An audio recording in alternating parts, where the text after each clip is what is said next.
¿Te has detenido alguna vez a pensar quién contó la historia de Jesús cuando los testigos comenzaron a morir? Cuando las voces que lo escucharon con sus propios oídos empezaron a apagarse. Antes de seguir este viaje, te invito a hacer algo sencillo, pero importante. Si este tipo de contenido toca tu corazón o despierta tu curiosidad por Dios y por la Biblia, dale like a este video, suscríbete y activa las notificaciones. Así me ayudas a seguir compartiendo historias que alimentan la fe. Y al final, cuéntame en los comentarios qué parte de la vida de Lucas más te habló al corazón. Porque esta no es solo la historia de un escritor antiguo, es la historia de un médico, de un investigador, de un hombre que se dejó usar por Dios. Y también puede ser un espejo de tu propia vida. Imagina esto. Hay historias que cambian generaciones, relatos que no se quedan en el papel, sino que atraviesan el tiempo y transforman vidas. Detrás de cada una de esas historias, siempre hay alguien que se atrevió a escuchar, a preguntar, a registrar. Alguien que sintió una urgencia. Esto no puede perderse. Ese alguien, en este caso, se llama Lucas. No fue uno de los 12, no caminó por las polvorientas calles de Galilea detrás de Jesús. No lo vio multiplicar panes, ni calmar la tormenta con sus propios ojos. Y sin embargo, escribió uno de los relatos más profundos, sensibles y detallados de toda la Biblia. ¿Cómo es posible? Lucas era médico, un hombre de ciencia, acostumbrado a observar el cuerpo humano, a buscar causas y diagnósticos. No era judío, no creció escuchando la ley de Moisés, ni memorizando salmos en las sinagogas. Su mundo era griego en filosofía, arte, pensamiento, medicina. Mientras los rabinos discutían sobre la ley, Lucas estudiaba los misterios de la anatomía y la enfermedad. Pero había algo en el que la ciencia no lograba saciar en una inquietud más profunda. ¿Qué hay después de la muerte? ¿Existe un propósito real? ¿Hay un Dios que se interese de verdad por el sufrimiento humano? La respuesta no llegó en forma de fórmula ni de teoría, llegó en forma de mensaje, el Evangelio de Jesucristo, anunciado por un hombre que ardía por dentro en el apóstol Pablo. Imagina a Lucas escuchando, quizá por primera vez, la historia de un Mesías que no solo hablaba del reino de Dios, sino que lo traía a la tierra. Un hombre que tocaba leprosos, devolvía la vista a los ciegos, levantaba paralíticos, perdonaba pecadores. Para muchos, aquello era un relato inspirador. Para un médico e investigador como Lucas, era una invitación. Esto había que examinarlo, había que seguir las pistas, había que comprobar los testimonios. Así comenzó su viaje. Lucas no se conformó con "me contaron que". Se unió a Pablo en sus viajes misioneros. Navegó mares peligrosos. Cruzó ciudades hostiles. Entró en casas donde aún quedaban ecos de la voz de Jesús. Escuchó a discípulos, a testigos, a mujeres y hombres que habían visto al Maestro con sus propios ojos. Y, poco a poco, con la precisión de un médico y el corazón de un creyente, empezó a escribir el Evangelio que hoy lleva su nombre. Su llamado no fue espectacular, no tuvo una zarza ardiente, como Moisés. No vio una luz cegadora en el camino, como Pablo.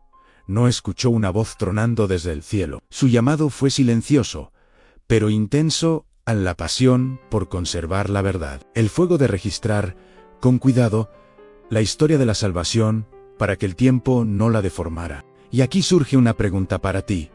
¿Crees que Dios solo usa a predicadores, misioneros o profetas? ¿O puede tomar la profesión más normal y convertirla en un instrumento eterno? Lucas es la respuesta viviente. Dios tomó a un médico y lo convirtió en evangelista e historiador. Le mostró que cada talento, cada habilidad, cada profesión puede ser parte del plan de Dios. Si Él usó la mente analítica de un doctor para escribir un evangelio, ¿qué podría hacer con tus dones, por pequeños que parezcan? Pero hay algo más que hace único a Lucas. Él no pertenecía al pueblo de Israel. No esperaba al Mesías desde niño. No creció bajo las promesas hechas a Abraham. Y sin embargo, dedicó su vida a narrar la historia de un judío crucificado en una tierra lejana.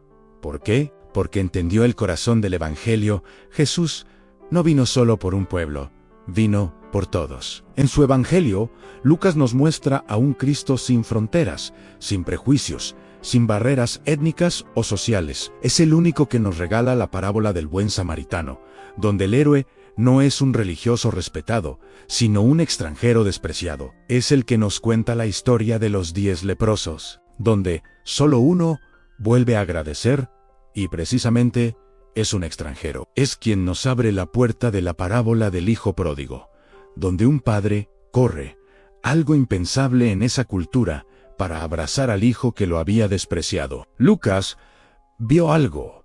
El amor de Jesús se inclina hacia los que el mundo desprecia, los que se sienten lejos, los que creen no tener lugar.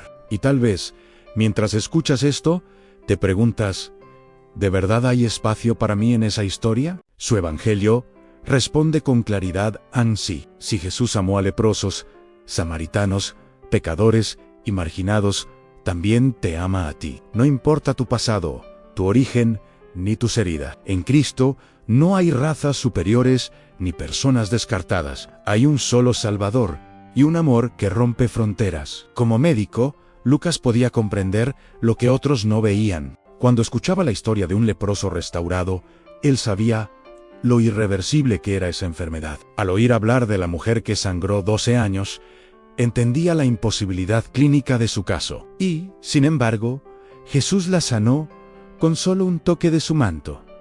En cada milagro, Lucas no solo veía un cuerpo restaurado, veía un alma levantada, una dignidad devuelta, una vida entera transformada. Por eso, su evangelio está lleno de detalles humanos en lágrimas, miradas, gestos de compasión. Fue el único en mencionar que, en Getsemaní, Jesús sudó como grandes gotas de sangre. Un detalle que solo un médico podría valorar por completo. Él entendió algo que muchos aún no comprenden. La sanidad más profunda no es la del cuerpo, sino la del corazón. Un cuerpo sano, tarde o temprano muere. Un alma restaurada en Cristo vive para siempre. Piensa en esto.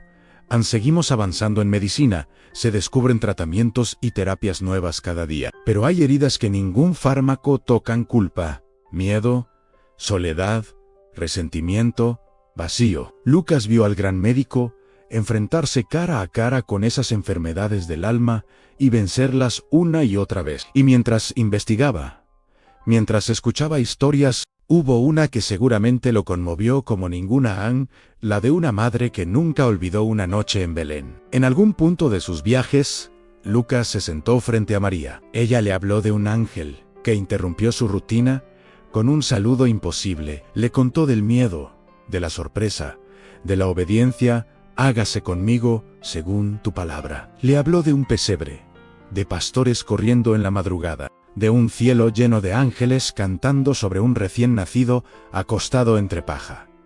Lucas fue el único que escribió todo eso, no porque los demás no lo supieran, sino porque Dios le confió el relato más íntimo del nacimiento del Salvador. Nos mostró que la historia de Jesús no comienza en un palacio, sino en un establo. No empieza rodeado de poderosos, sino acompañado de humildes. Así es el estilo de Dios desde lo pequeño.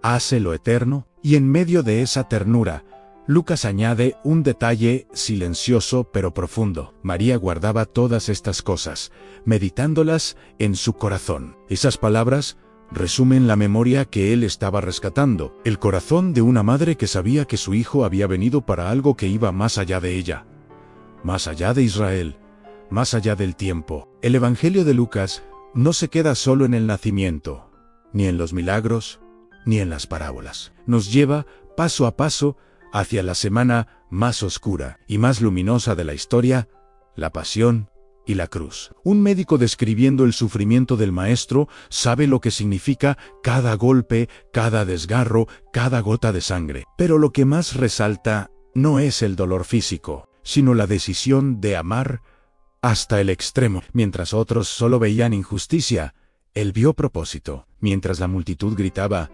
«¡Crucifícale!», Jesús oraba: «Padre, perdónalos». Mientras un ladrón moría a su lado, Jesús le abría la puerta del paraíso. La historia podría haber terminado en la tumba, pero Lucas nos lleva al camino de Emaús, donde dos discípulos derrotados caminan con el corazón roto. Ellos creen que todo terminó. Él sabe que todo está comenzando. El resucitado se acerca, camina con ellos, abre las Escrituras y enciende de nuevo su fe, hasta que, al partir el pan, lo reconocen.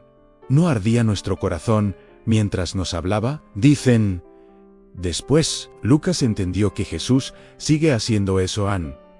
Se acerca a los que han perdido la esperanza, camina a su lado, aunque no lo reconozcan, y en el momento justo, les abre los ojos. Pero la historia de Lucas no termina con la resurrección ni con la ascensión. Él sabía que faltaba contar lo que Jesús siguió haciendo por medio de su Espíritu. Así nació su segunda obra en el libro de los Hechos. Si el Evangelio narra lo que Cristo hizo en la tierra, Hechos muestra lo que siguió haciendo desde el cielo a través de hombres y mujeres comunes. Allí vemos a Pedro, el que había negado, predicando con valentía. Vemos a la iglesia naciente compartir sus bienes, orar unida, ser perseguida y aún así multiplicarse. Vemos a un perseguidor llamado Saulo convertirse en Pablo, el apóstol de los gentiles. Y, en medio de todo, empezamos a notar algo en el relato de pronto. El texto ya no dice ellos hicieron, sino nosotros hicimos. Es el momento en que Lucas entra en la historia. Ya no es un narrador observado desde la distancia. Ahora es parte del viaje. Navega con Pablo, comparte peligros, naufragios, cárceles, traiciones y milagros. Ve de cerca cómo el Evangelio atraviesa fronteras y desafía imperios. Al final, cuando Pablo envejece y la prisión romana se convierte en su casa final, casi todos se han ido. Las multitudes ya no lo rodean. Los viajes han terminado. Las cadenas son reales. Y sin embargo, el Evangelio sigue avanzando. En su última carta, Pablo escribe una frase corta, cargada de historia. Solo Lucas está conmigo. Ese solo Lucas resume el carácter de este hombre. No fue el gran predicador, no fue el apóstol famoso, no fundó iglesias, ni escribió cartas doctrinales. Pero permaneció, acompañó, fue fiel cuando muchos se marcharon. Y tal vez esa sea una de las lecciones más fuertes de su vida en el reino de Dios. La fidelidad pesa más que la fama. No todos están llamados a hablar ante miles, pero todos están llamados a ser leales, a sostener, a servir, aun cuando nadie aplauda. Lucas terminó sus días, según algunos testimonios antiguos, lejos de donde comenzó, quizá en Grecia, quizá en otra tierra. No sabemos con exactitud cómo murió. Lo que sí sabemos es que su obra sigue viva. Sin él, no conoceríamos muchas de las parábolas de Jesús que más consuelo nos dan. No tendríamos una visión tan humana, tan cercana, tan compasiva del Salvador. Él mismo explicó por qué escribió, para que conozcas bien la verdad de las cosas que te han sido enseñadas. No quería que creyeras por rumores, sino sobre un fundamento sólido. Por eso investigó, preguntó, contrastó, viajó y escribió. Porque la fe no es un salto ciego, sino una respuesta a la verdad revelada por Dios,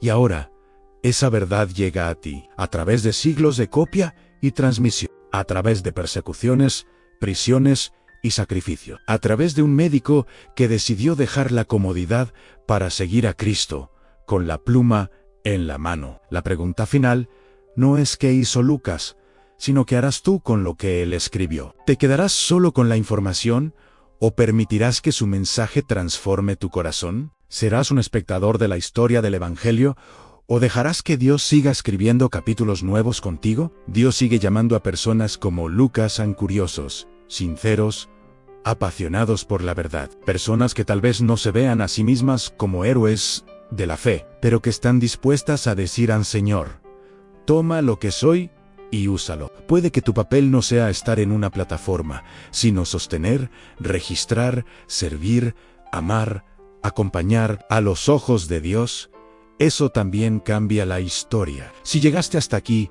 quiero saber de ti, ¿qué parte de la vida de Lucas te impactó más? ¿Su fidelidad silenciosa, su amor por la verdad, su mirada compasiva hacia los olvidados? Déjalo en los comentarios, me encantará leerte. Y si aún no lo has hecho, suscríbete y activa las notificaciones para seguir recorriendo juntos la Biblia como una historia viva, no como un libro viejo. Que el Señor bendiga tu vida, que su palabra ilumine tu camino. porque el cielo y la tierra pasarán, pero lo que Jesús dijo jamás pasará.